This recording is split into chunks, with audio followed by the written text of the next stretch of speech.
যদি সন্তান কোনো দুষ্কর্ম করে তাহলে সেই অপরাধ শুধু কি সেই সন্তানের?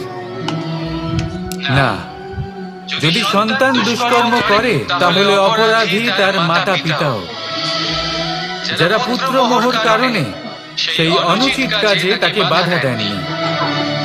অপরাধী হলেন তার পিতামহ, যিনি নিজের কর্তব্যবোধের কারণে নিজের পরিবারের যত্ন নেননি, যিনি সন্তানকে কখনো শাস্তি দেননি। অপরাধী হলেন তার সেই গুরু, যিনি নিজের শিষ্যের সেই দুষ্কর্ম দেখেও তাকে প্রতিহত করতে পারেননি। একজন হবু রাজার কর্তব্য হলো নিজের প্রজার কাছে সে যেন এক উদাহরণ প্রস্তুত করতে পারে, কিন্তু যদি এত অনুচিত উদাহরণ প্রস্তুত হয়ে থাকে তাহলে মা বাবার, বাড়ির বয়োজ্যেষ্ঠদের কর্তব্য হলো ওনারা যেন সেটা সেখানেই থামায়,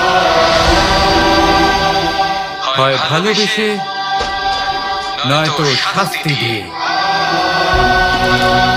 যদি না থামানো হয় তাহলে মহাভারত অবশ্যম্ভাবী। রাধা রাধা।